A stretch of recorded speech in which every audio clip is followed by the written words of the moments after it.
ഇപ്പോൾ പുറത്തു വരുന്ന വാർത്ത ഏവരും പ്രതീക്ഷിച്ചിരുന്ന ഒരു വാർത്ത തന്നെയാണ്. ബംഗ്ലാദേശ് പട്ടാള ഭരണത്തിലേക്ക് പോകുന്നു എന്നുള്ളതാണ്.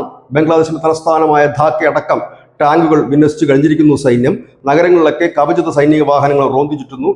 ഇതുവരെ അറസ്റ്റ് ചെയ്തത് 2189 പേരെയാണ്. ഒരു കൂട്ട അറസ്റ്റ് ഇതിനോടൊപ്പം തന്നെ നടക്കുന്നുണ്ട്. സൈന്യം പറയുന്നത് ഈ അറസ്റ്റ് ചെയ്യപ്പെട്ടവരെല്ലാം ക്രിമിനൽ സ്വഭാവമുള്ളവരാണ്, കുറ്റകൃത്യത്തിൽ ഏർപ്പെട്ടിരുന്നവരാണ് എന്നാണ്. അതായത് ഒരു രാജ്യ സൂചന നൽകിക്കൊണ്ട് യൂനസ് രാജ്യത്തിൽ നിന്ന് പിന്മാറി വീണ്ടും അധികാരത്തിൽ കടിച്ചു തൂങ്ങാൻ വിവിധ രാഷ്ട്രീയ പാർട്ടികളുമായി ചർച്ച നടക്കുന്നതിനിടയിലാണ് സൈന്യത്തിന്റെ ഈ ഒരു നീക്കം നടന്നിരിക്കുന്നത് എന്ന് പറയേണ്ടി വരും. സൈന്യം പറയുന്നത് ജനാധിപത്യപരമായ രീതിയിൽ തിരഞ്ഞെടുക്കപ്പെടുന്ന ഒരു സർക്കാരിന് മാത്രമേ ബംഗ്ലാദേശിനെ ഇനി മുൻപോട്ട് കൊണ്ടുപോകാൻ കഴിയുകയുള്ളൂ.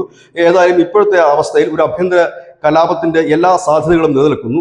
ക്രമസമാധാന നില പാടെ തകർന്നിരിക്കുന്നു. അതുകൊണ്ട് തന്നെ അതിന്റെ ചുമതലയാണ് തങ്ങൾ ഇപ്പോൾ ഏറ്റെടുത്തിരിക്കുന്നതെന്ന് ഈ സൈന്യം പറയുമ്പോൾ അതിനപ്പുറത്തേക്ക് പട്ടാള ഭരണത്തിലേക്ക് നീങ്ങുന്നു എന്ന് തന്നെ പറയേണ്ടി വരും. ഇതിനു മുൻപ് സൈന്യം ഇത്തരത്തിലൊരു വിന്യാസം ബംഗ്ലാദേശിന്റെ തെരുവീഥികളിൽ നടത്തിയത് ഷെയ്ഖ് ഹസീനയ്ക്കെതിരെ നടന്ന പ്രക്ഷോഭ കാലത്തായിരുന്നു. ഏതായാലും അന്ന് തന്നെ നടന്ന പ്രക്ഷോഭത്തിൽ അവിടെ പലയിടത്തും സൈനിക യൂണിറ്റുകൾ സ്ഥാപിച്ചിരുന്നു. ആ യൂണിറ്റുകളൊന്നും തന്നെ ആ പ്രക്ഷോഭത്തിന് ശേഷവും മടങ്ങിപ്പോയിരുന്നില്ല. അതുകൊണ്ട് തന്നെയാണ് വളരെ വേഗത്തിൽ തന്നെ ബംഗ്ലാദേശിന്റെ പലയിടങ്ങളിലും സൈന്യത്തിന് ഇപ്പോൾ നിലയുറപ്പിക്കാൻ കഴിഞ്ഞിരിക്കുന്നത്. അതിനിടയിൽ ഇന്ന് വൈകിട്ട് 4:30 ഒരു നിർണായക യോഗം മുഹമ്മദ് യൂനസ് വിളിച്ചിട്ടുണ്ട്. ഇതിലാരൊക്കെ പങ്കെടുക്കും എന്നറിയില്ല. നിലവിൽ ജമാഅത്ത് ഇസ്ലാമി മറ്റ് ഒരു രാഷ്ട്രീയ പാർട്ടിയുമാണ് നിലവിൽ യൂനസിനെ പിന്തുണയ്ക്കുന്നത്. മുൻപ് 8 പാർട്ടികളാണ് പിന്തുണച്ചതെങ്കിൽ ഇന്ന് അത്രയും പിന്തുണ യൂനസിന് ഇല്ല. ഇനി അറിയേണ്ടത് യൂനസ് പലായനം ചെയ്യുമോ അതോ രാജിവെക്കുമോ എന്നാണ്. ന്യൂസ് ഡെസ്ക് മുസ്ലിം മലയാളം.